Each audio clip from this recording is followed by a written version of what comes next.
بسم اللہ الرحمن الرحیم۔ السلام علیکم۔ امام شافعی رحمۃ اللہ علیہ کے مشہور شاگرد ربیع بن سلیمان رحمۃ اللہ علیہ کہتے ہیں کہ میں حج کے لیے جا رہا تھا، میرے ساتھ میرے ساتھی بھی تھے۔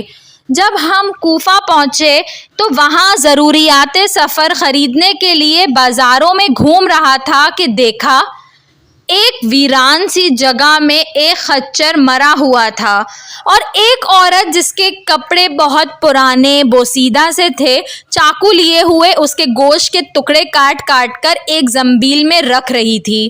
مجھے یہ خیال ہوا کہ یہ مردار گوشت لے جا رہی ہے، اس پر سکوت ہرگز نہیں کرنا چاہیے، شاید یہ عورت لوگوں کو یہ ہی پکا کر کھلاتی ہو، سو میں چپکے سے اس کے پیچھے ہو لیا، اس طرح کہ وہ مجھے نہ دیکھے۔ وہ عورت ایک بڑے مکان میں پہنچی جس کا دروازہ بھی اونچا تھا۔ اس نے جا کر دروازہ کھٹکھٹایا، اندر سے آواز آئی، کون ہے؟ اس نے کہا، کھولو، میں بدحال ہوں۔ دروازہ کھولا گیا اور گھر میں 4 لڑکیاں نظر آئیں جن کے چہرے سے بدحالی اور مصیبت کے آثار ظاہر ہو رہے تھے۔ وہ عورت اندر آ گئی اور زنبیل ان لڑکیوں کے سامنے رکھ دی۔ میں دیوار کے پیچھے سے جھانک رہا تھا، میں نے دیکھا اندر سے گھر بالکل برباد اور خالی تھا۔ اس عورت نے روتے ہوئے لڑکیوں سے کہا، اس کو پکا لو اور اللہ کا شکر ادا کرو۔ وہ لڑکیاں گوشت کاٹ کاٹ کر اس کو آگ پر بھوننے لگیں۔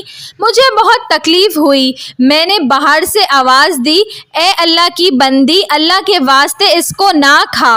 وہ کہنے لگی، تو کون ہے؟ میں نے کہا، میں ایک پردیسی آدمی ہوں۔ تو ہم سے کیا چاہتا ہے؟ 3 سال سے نہ ہمارا کوئی معین اور نہ کوئی مددگار ہے، تو کیا چاہتا ہے؟ میں نے کہا، مجوسیوں کے ایک فرقے کے سوا مردار کا کھانا کسی مذہب میں جائز نہیں۔ وہ کہنے لگی، ہم خاندان نبوت کے شریف سید ہیں۔ ان لڑکیوں کا باپ بڑا شریف آدمی تھا، وہ اپنے ہی جیسوں سے ان کا نکاح کرنا چاہتا تھا، لیکن نوبت نہ آئی، اس کا انتقال ہو گیا۔ جو ترکہ اس نے چھوڑا تھا وہ سب ختم ہو گیا۔ ہمیں معلوم ہے کہ مردار کھانا جائز نہیں، لیکن اضطرار میں جائز ہوتا ہے۔ ہمارا 4 دن کا فاقہ ہے۔ ربیع کہتے ہیں، اس کے حالات سن کر میں بے چین ہو گیا اور اپنے ساتھیوں سے آ کر کہا، میرا تو حج کا ارادہ نہیں رہا۔ سب نے سمجھایا لیکن میں نے کسی کی نہیں سنی۔ میں نے اپنے کپڑے اور احرام کی چادریں اور جو سامان میرے ساتھ تھا وہ سب لیا اور نقد 600 درہم تھے وہ لیے اور ان سے 100 درہم کا آٹا خریدا اور باقی درہم آٹے میں چھپا کر اس بڑھیا کے گھر پہنچا اور یہ سب سامان اور آٹا وغیرہ اس کو دے دیا۔ اس نے شکریہ ادا کیا اور کہنے لگی، اے ابن سلیمان، اللہ تیرے اگلے پچھلے تمام گناہ معاف کرے اور تجھے حج کا ثواب عطا کرے اور اپنی جنت میں تجھے جگہ عطا فرمائے اور ایسا بدل عطا فرمائے جو تجھے بھی ظاہر ہو جائے۔ ربیع کہتے ہیں، حج کا قافلہ روانہ ہو گیا۔ میں ان کے استقبال کے لیے کوفہ ہی رکا رہا تاکہ ان سے اپنے لیے دعا بھی کرواؤں۔ جب حجاج کا ایک قافلہ میری آنکھوں کے سامنے سے گزرا تو مجھے اپنے حج سے محروم رہ جانے پر بہت افسوس ہوا اور رنج سے میرے آنسو نکل آئے۔ جب میں ان سے ملا تو میں نے کہا، اللہ عز و جل تمہارا حج قبول کرے اور تمہارے اخراجات کا تمہیں بدلہ عطا فرمائے۔ ان میں سے ایک نے کہا کہ یہ کیسی دعا ہے؟ میں نے کہا، اس شخص کی دعا جو دروازے تک کی حاضری سے محروم ہو۔ وہ کہنے لگے، بڑے تعجب کی بات ہے، اب تو اس سے بھی انکار کرتا ہے کہ تو ہمارے ساتھ عرفات کے میدان میں نہ تھا، تو نے ہمارے ساتھ طواف نہیں کیے۔ میں اپنے دل میں سوچنے لگا، یہ اللہ کا لطف ہے۔ اتنے میں میرے شہر کے حاجیوں کا قافلہ آ گیا۔ میں نے کہا، اللہ عز و جل تمہاری سعی مشکور فرمائے، تمہارا حج قبول فرمائے۔ وہ بھی کہنے لگے، تو ہمارے ساتھ عرفات میں نہیں تھا، تو انکار کر رہا ہے۔ ان میں سے ایک شخص آگے بڑھا اور کہنے لگا، بھائی انکار کیوں کرتے ہو؟ تم ہمارے ساتھ مکے میں نہیں تھے یا مدینے میں نہیں تھے جب ہم قبر اطہر کی زیارت کر کے باب جبریل سے باہر کو آ رہے تھے؟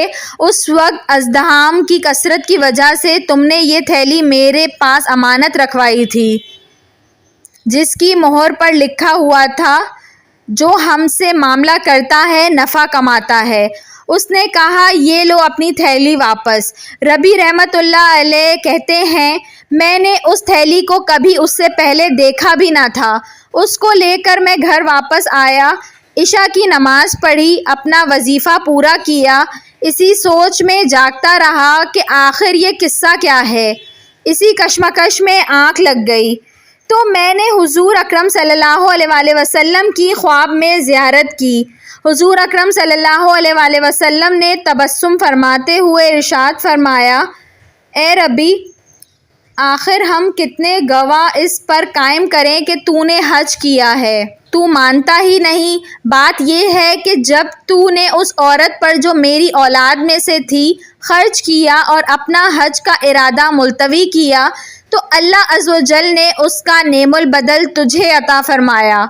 اللہ عز و جل نے ایک فرشتہ تیری صورت کا بنا کر اس کو حکم دیا کہ وہ قیامت تک ہر سال تیری طرف سے حج کیا کرے، اور دنیا میں تجھے یہ عوض دیا کہ 600 درہم کے بدلے 600 دینار اشرفیاں عطا کیں۔ ربی رحمت اللہ علیہ کہتے ہیں جب میں سو کر اٹھا تو اس تھیلی کو کھول کر دیکھا، اس میں 600 اشرفیاں موجود تھیں۔